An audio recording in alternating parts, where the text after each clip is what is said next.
And we're live. I wanna be forever young.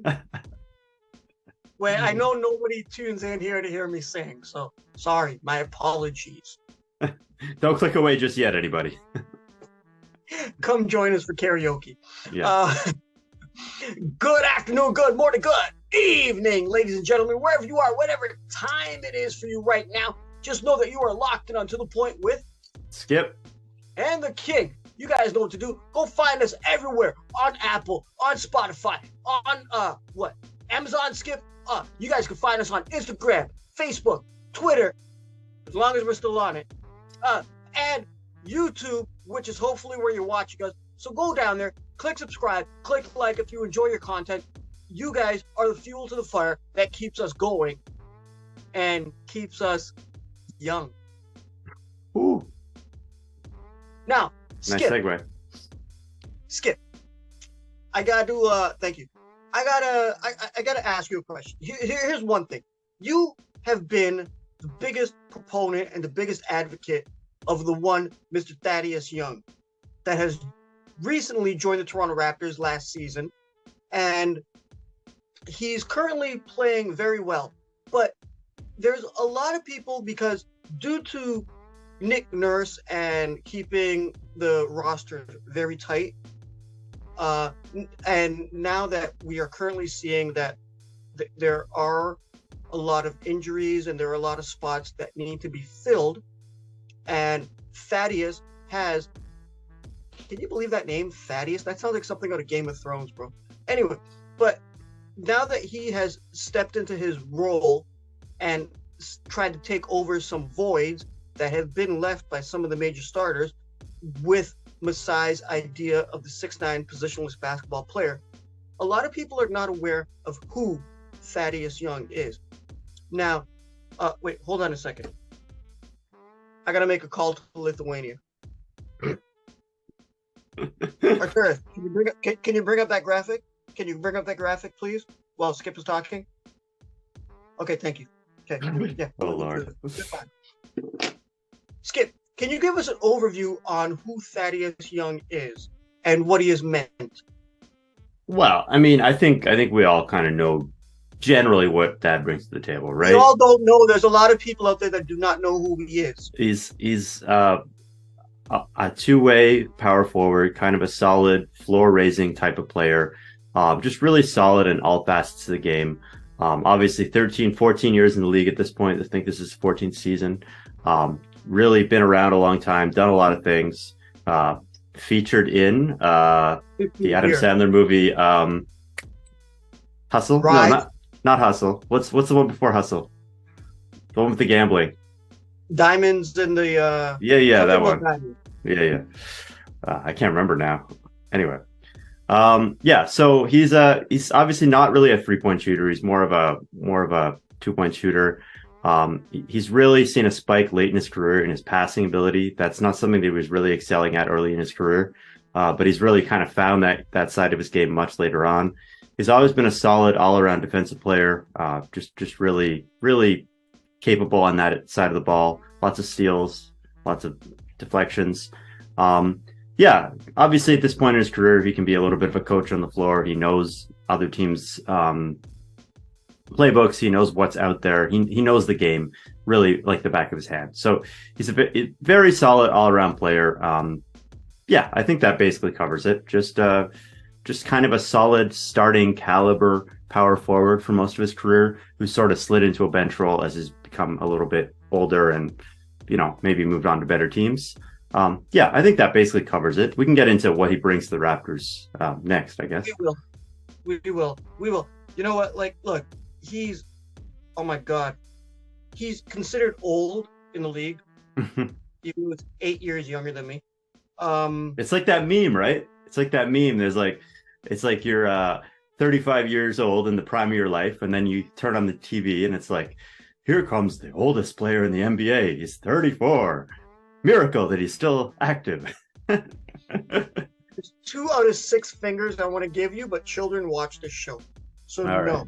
Right. Well, he did come out of Georgia Tech. He was a first-round pick. for Philadelphia, right, in the 2007 NBA draft. He's been in the league for 15 years.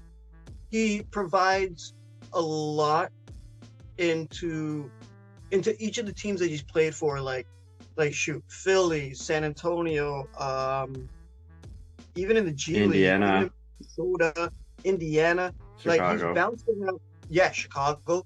He's bounced around the league, but he's never been like that top tier guy, but he's been that guy that you kind of want in your locker room. And I think it's very beneficial towards the Raptors. And the way I see him playing out with the current Raptors, because I want to be forever young. And guess what? I also want to be forever fresh. You guys want to look as fresh as me? I'm going to take a timeout right here, Skip. Woo! Go to WeDoLaundry.ca. Punch in the promo code to the point. They come to your door, wash, pick up your clothes, wash, fold, bring it right back for you, unscathed, beautiful looking. I understand that winter is upon us, and a lot of people don't want to get out to their laundromat. A lot of people don't like. I know I hate the cold as well, even though I'm born and raised here in the city of Toronto. But like, I get it. It's a great service. You guys should go check it out. Remember, again, promo code to the point, 5% off. Now, Skip, speaking of so fresh and so clean, okay, what Thaddeus Young has provided for your Toronto Raptors this year has been those crisp, clean, clear passes from the high post. Shout out to Coach Tim Roach from the East Coast, who did point that out on one of our last videos about how he can handle the high post and get the job done. Let's not get into the Atlanta game right now. Maybe we can get into that later on. But he has been a shining star, and he has looked very young for the Raptors, and now he's playing with very young Raptors, Skip. How do you see him working coherently currently with these young guns? Well, I think there's a few interesting things here. So first of all, let's go. You guys ready for this one? Let's go. I think Toronto really needs that playmaking that you kind of just alluded to in that second unit, because they don't have a natural point guard. We kind of covered this on the show before, but they don't have a natural backup point guard. Even a guy like Malachi Flynn or Delano Banton, they can play that role, but they don't get necessarily a lot of minutes. When they do, sometimes they thrive even off ball. We saw Flynn really making a lot of shots off ball. So it's really nice to have a guy in that bench unit who can operate as a creator. And I think kind of the interesting thing about that is that wasn't really his role for the first 12, 13 years of his career. You have to go back to 2 years ago with Chicago. He was kind of coming off the bench for Chicago that year. It wasn't a particularly good Chicago team. I think they finished 10 games under 500. But for whatever reason, he was sort of thrust into this role as a much more high usage player than he'd been in the past. Way high usage. This is 2 years ago. 68 games and 64 games in each season. I'm talking about specifically the second year with Chicago. His last year with Chicago. That was 68 games. He had 23% usage rate, which is higher than he's been throughout his career, even though he was coming off the bench for most of that year, because he was coming off the bench as a primary ball handler, essentially. Maybe not primary, but a secondary. So he was getting a lot more looks at the rim, a lot more passes. Assists were way up that year. Let me see if I have them in front of me. That year he had 4.3 assists per game, which was, almost two more assists per game than he'd ever had in his career before. So he really kind of found himself in this new role as a bench creator with that Chicago team. Then it's interesting because he bounced over to San Antonio, barely played there, came over to Toronto, came off the bench again for Toronto, was still playing a little bit of this facilitator role. His assists are still up compared to, where they were early in his career. But what's interesting is that with Toronto, his usage rate is way down. You look at his numbers this year, it's down to 13%. That's the lowest in his career. That's almost one of the lowest in the league. It's like bottom third of the league among bigs, and bigs aren't generally ball handlers to begin with. So his usage is really, really low this year. So if we want to kind of see that sort of what we're talking about, where he can be this sort of facilitator, he's going to have to start, I mean, usage is just points and assists. So he's going to have to start trying to get his own offense a little bit and trying to create offense for other guys a little bit more. Because I think early in this year, he was being quite passive. I mean, there were a couple of games where he had 0 points or 3 or 4 points. So I do think there is sort of that next level where even as a veteran, even as a guy who's probably on the downslope of his career, I think we've seen enough in there that he can still be that guy to an extent. You don't want to be relying on him to the degree that you've been relying on him over the past week or two, with 7 guys out or 5 guys out, and he has to suddenly slide in as like the number 3 option on the team. That's not really where we want him by the end of the season, but I think we can find that usage rate climbing a little bit in that bench unit, become a little bit more of a factor in that bench unit. Overall, I think the Raptors will benefit from that, and that bench will benefit from that greatly, because the bench, as we've talked about ad nauseum on the show, the bench is the biggest hole on this team right now, and Thad is going to be a big part of fixing that. Hallelujah, my brother. You know, I've been harping on the bench for the last, how long? At least a year and a half, maybe 2. I've been harping on how great the bench can be. By the way, shout out to Yuta Watanabe, one of my favorite players. Number 1 in the league in 3-point percentage. 57. Yeah, a lot of people, a lot of Raptors fans are bemoaning the loss of Yuta at this point, and I mean, yeah, but he went as a free agent. It was the contract thing. Anyway, it was either him or Otto Porter. Who would you rather have on your team? Anyway, it was either him or Juancho Hernangomez, and I don't know, man. I think maybe they made the wrong choice, but time will tell. Hey, we'll talk about Juancho another time, and we did talk about him last. But Skip, you just did mention something. You mentioned 2 things actually there. When Thad Young first came into the Raptors organization this season, while he was getting minutes and getting reps, you said he looked a little passive at the beginning to start. Correct? This year, you're talking about, yeah. Yes, that's what I'm talking about. But also at the same time, and you also did mention about the bench, and which I've been harping about, which adds to my point, is they haven't been getting enough reps and enough minutes and enough time to play, to figure out their roles, right? And now that some of these players, and you just said Bo Cruz, Mr. Hollywood, right? Now some of these guys are figuring out their roles when they need to be there. And they are executing, okay? That Atlanta Hawks game, that's a different story. I got a couple theories on that one, and it might hurt some people's feelings. You can't be mad at them for losing that game. I'm sorry. Scotty should have made that layup. Other than that, I'm not mad. Go on. Not mad. Scotty should have. Okay, since you want to bring it up, Skip, and I'll say it. Since you want to get at me for it, I'll say it. Scotty should have made that layup. He had the double tap, didn't go in, so that's twice he could have won the game in the 4th quarter. And at the end of the OT, I looked at that last play till nauseum. You guys seen it in the group chat, you and all the other guys. I watched it probably about 60, 70 times to see who missed the defensive assignment on AJ Griffin.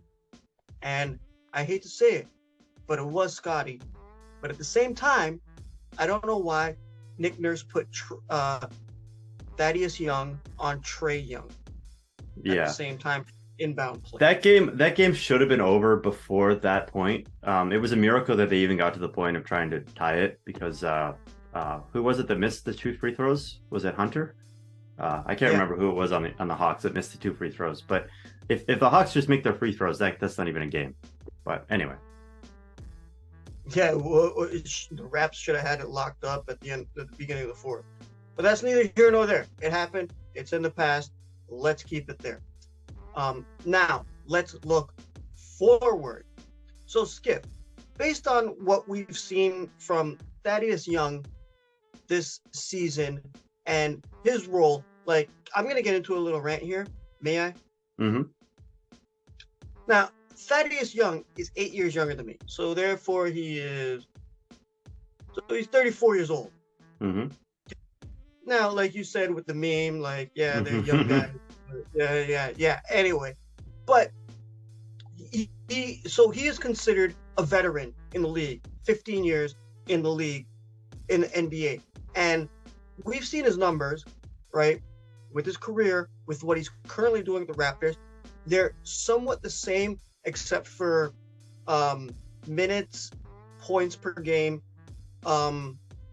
It's basically the same from what he's had. If you look at his per 36 numbers, nothing's changed drastically. It's actually the assists are the only thing that kind of jump out at me, but that's not a huge jump. I'm not looking at that, Skip. I'm looking at other things. I'm looking at let me pull this up here. Arthurs, hold on. Yo, Lithuania, can I talk to Arthurs? Okay. Arthurs, bring me all the stats with Thad Young. Okay, cool. Peace. Have a good one. Anyway, Thad Young as a Raptor, his plus minus has gone up throughout his career. Okay, which is substantial. It's gone from half to 1.9. Yeah, I mean that happens when you play on a better team. Hold on. His turnovers have gone down. Okay? His 3-point, basically the same. Field goal, basically the same. Blocks per game, basically the same. Steals per game, basically the same. Rebounds per game, basically the same. Slightly less. Assists per game, 1.7 to 1.8, so exactly the same.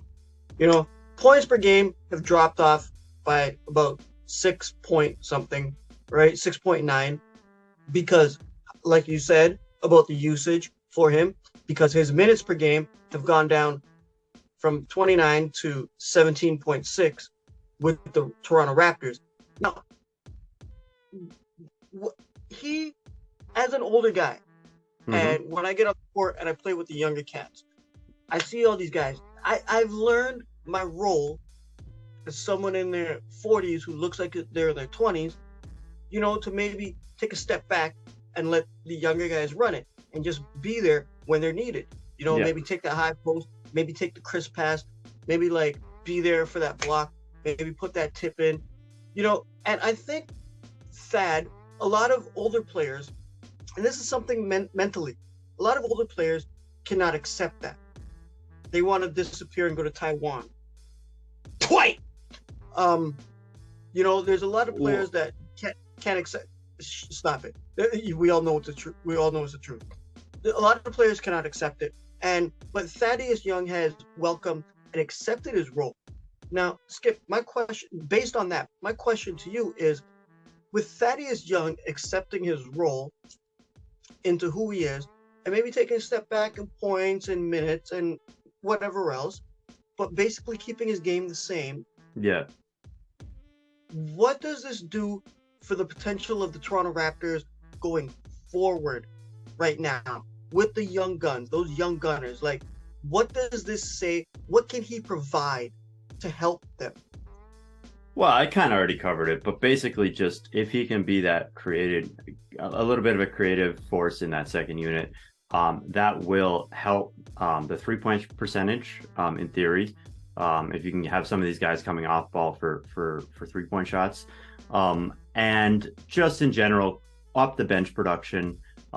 Really, he's probably, once everyone's healthy, they're probably going to be staggering minutes so that there's one of Scotty, Pascal, or Freddie playing with all bench lineups.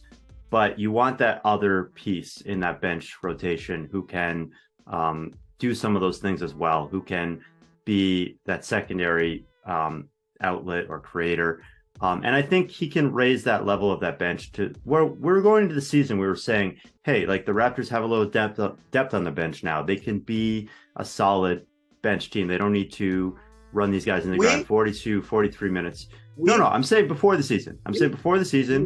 We said that. No, before the season, I said, look at this guy, this team's bench. We run 9 deep. That's solid. We just need to find a 10th guy. Now, as these guys start to get healthier and slip back into their regular roles, that's going to be where we might see that actually develop, and this bench not be a freaking disaster, and just be solid enough to take some of the pressure off some of these other guys. And Thad is a big part of that, because you look at the other guys. Otto Porter, he has a different role. He's focused more on shooting, defense, not so much initiating. You look at a guy like Chris Boucher, more of a rebounder, more of a inside player. Rebounder, yeah. especially. So Thad is going to be kind of that glue that ties that bench together, and presumably will start playing more. I thought it was really interesting. This is a bit of an aside, but I thought it was kind of interesting the way that his minutes have kind of been tied to Koloko's minutes. I guess Nurse is kind of viewing him as the backup center, the third string center. But now the Koloko's kind of fallen back on the depth chart a little bit. Precious gotten hurt. That's one reason why Thad's getting a lot more minutes, is that I think he was kind of treating him as like, you're Koloko's caddy. You're going to come in if Koloko struggles. And Koloko had a couple good games early in the season. He got a little rope to play with, and that kind of cost Thad his minutes. But we all know that at the end of the day, Thad, at this point in his career, is much more ready to play than Koloko. And just, I don't quite understand it, because they have such different skill sets. I don't see any reason why they couldn't play together or play at the same time. So I was a little bit confused by that, but I guess that was kind of like an interesting thing that was going on early in the season that I think we'll sort of see the team evolve away from going forward, because I think they can both be on the floor at the same time. They don't do that much similarly, other than they're not good three-point shooters. That's the only reason I could see. Of course, they could be on the floor at the same time. Like, when you look at the bigs that the Toronto Raptors have, if they were completely healthy, you can see Precious Achiuwa, Otto Porter Jr., Khem Birch, Thaddeus Young, Christian Koloko. Yeah. Like, look at that rim defense right there. All those guys have something to play. Maybe not so much Otto Porter, because that's never really been his role, but he has the ability. Mm-hmm. Right? I think there's a lot he has there. The size. Yes, he definitely does. He definitely fits into what the Raptors want. Well, the Messiah wants. Should we bow? Like, I don't know. He brought the chip here to the city. But okay, Skip. So we're kind of short on time. But before we get out of here, any more thoughts? Because I know you've been craving for this, my brother. You've been on that Thad Young train, choo-choo. You've been all over it ever since he got signed to the Raptors. You've wanted to see more of him. You've wanted to see what he can possibly provide for the Toronto Raptors. And currently he is providing. Hold on, give me a second. Lithuania, can I talk to Arturas? Hey, Art. Okay, yeah, can you put up that graphic? Okay, cool. Thank you. Hello, peace. He has provided a lot for the Toronto Raptors so far this season. It's been capsulized because there hasn't been many games played, right? We're only 17 games in, right? Yeah, and he got a few DNP-CDs in there too. Yeah, it's basically like 1/7 of the season, right? So we're almost there, and it's catching up on us. But he's had to fit in, and I think he's done a fantastic job so far from what he's been asked to do. I think this stretch where the rotation has been devastated, where he's had to really step up and be a starter, that's when he's really started to shine out and show up. Earlier in the season, he was when his minutes were spotty, he just wasn't getting any rhythm. He wasn't quite where he needed to be. But based on how he's played the past 3 or 4 games, I think going forward, he'll be in good shape. Okay. Anything else left to say about him, Skip? I think, I just want to say... I know you got some stuff to say. Well, I just want to say, like, you're kind of acting like I'm a huge Thad Young fanboy. Like, I wanted him to play because I thought he was here for a reason. I like to put you under the limelight. Well, you didn't trade a first-round pick for this guy to immediately turn around and bench him the next year. So I think that he's here for a reason, and I want him to see him play that role. And with the bench being such a mess as it was, I just didn't understand why he was getting DNPs. I think once he gets into the rhythm, like sure, maybe he's gonna have games where he plays 7 minutes or something because he doesn't have it, or someone else steps up. But like he should not be sitting out while the Raptors are running out the worst bench in the league. That's all I have to say. Okay, it's been a good conversation. We're pretty much done here, ladies and gentlemen. We thank you. We appreciate you for spending your time with us. Once again, we do apologize for the technical difficulties that happened. That will never happen again. I promise you, I vow. And if not, you guys can come to my place and I will buy you a beer. Okay? That's the real honesty about it. Skip, I got nothing but love for you. You guys know what to do. Go down there, find Skip at Dougie J's on Twitter. You guys can find us at To The Point Raps on Twitter. Occasionally we do late night chats with the coach Tim Roach on Twitter. Occasionally Kenyon is on there. There might be some other fantastic guests. And we enjoy you guys for enjoying our fantastic guests. Right? And we really appreciate you guys for spending your time with us. Going down there, clicking subscribe, clicking like, spending your evening, I don't know, having your coffee, like Skip just took his cup of tea. You whatever you're doing, we appreciate it, and we're here for you. Now, Skip, anything you want to say before we get the hell out of here? No, let's get out of here. All right, cool. So on behalf of myself, Skipper, and anybody that's part of the To The Point family, good afternoon, good morning, good evening, good night, and Peace.